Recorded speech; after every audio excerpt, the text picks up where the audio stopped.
Добрий день всім. Я таки встигла доробити 6 варіантів коали.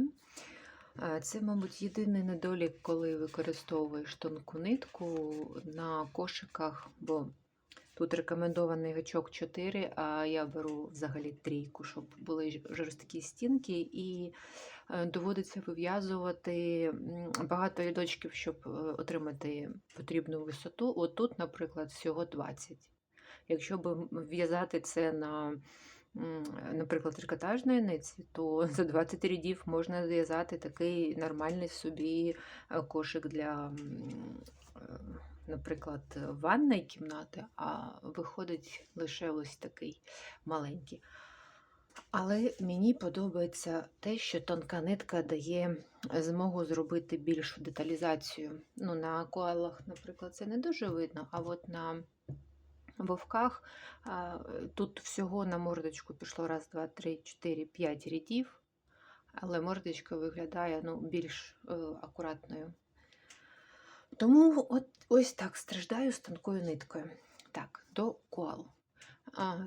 Цього маленького ви, можливо, бачили вже на каналі, і на нього є туторіал. Я його залишу в описі, і тут теж посилання з'явиться. Потім ось така форма овальна. Ця форма, якщо для ванної, вона планувалася для косметичних паличок, але також вона дуже гарно підходить для візиток. Або таким чином можна розміщувати, або таким, або навіть ось таким. Якщо розміщувати, наприклад, це десь на робочому столі. Ось така оця форма для коали, вона сама красива, сама симпатична, дуже милі виходять тваринки. Взагалі цікаво, як сам настрій кошика змінюється залежно від того, яку обираєш форму. Тобто тут виходить, наче вона теж весела, ця коала, але ця дуже мила виходить. Так, це 3 маленьких.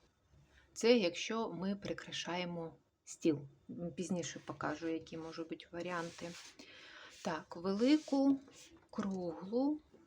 Ви теж могли бачити. Вони, в принципі, всі я робила плюс-мінус по одному принципу, тобто оформлення усіх однакове, але, наприклад, вушки, тут зрозуміло, що вони будуть більше, бо більший кошик. Так, ось цього ви не бачили.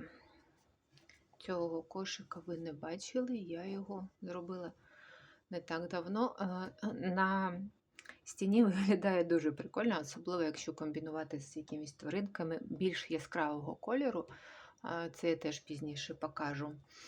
Що ще цікаво на цієї формі, на великої округлої, така коала мені подобається, вона класна.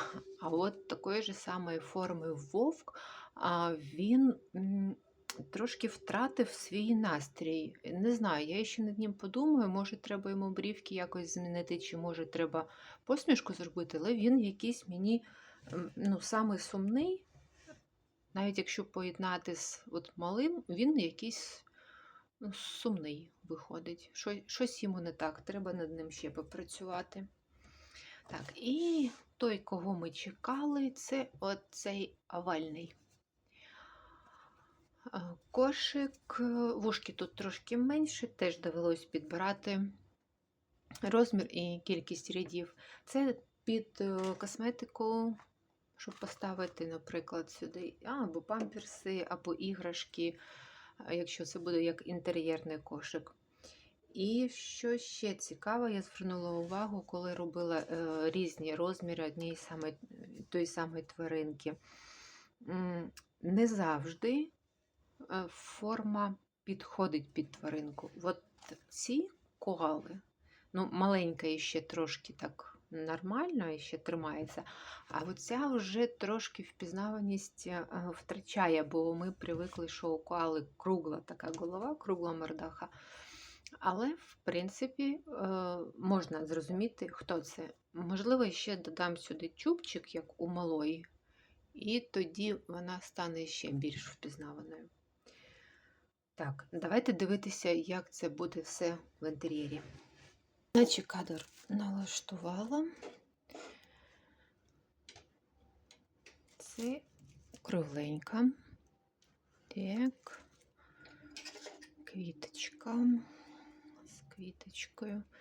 Це якщо на стіну. Ось таким. І якщо ми поставимо поруч овальну, які є нюанси у кошиків, у яких є великі вушка, це от у мавп я спостерігаю, у слоненяток, у коал. В мене вже вони не трошки не поміщаються на цій поличці, хотілося б, щоб вона була довша. Але якщо, наприклад, це буде ось така комбінація, то тоді кожну з них видно добре. Так, ось так овальна, і це ми туди складемо те, що є під рукою. І кругла. Приклад для ниток. Зараз будемо дивитися підвісні окремо. Так, підвісні. Ось, мені дуже подобається, як вона виглядає, дуже така. Не дивлячись на те, що вона просто сіра, але виглядає вона прикольно. Так, це якщо ми додамо, я не знаю, що це, наприклад, брат з сестрою, чи мама з дитиною, чи тато з дитиною. І от варіант, якщо комбінувати коалу з якимось яскравим кошиком, наприклад, з жабкою. Жабка вже в нас десь була. Теж додам опис, там теж всі 6 жабок. І якщо з тигром, теж прикольно, тигри, перевірю, якщо є, теж додам в опис під відео. Ну і традиційно за розміром всі теж або ці дві тут ховаємо, або велику, або сюди. Ну, а це вже як вийде. Хто буде наступний, я не знаю, трошки не встигаю з ниткою, можливо, це будуть мопси. Я сподіваюся, що це буде набір з 6 мопсів по одної стилістики, але в різних розмірах, таких самих, собственно. Всім па-па!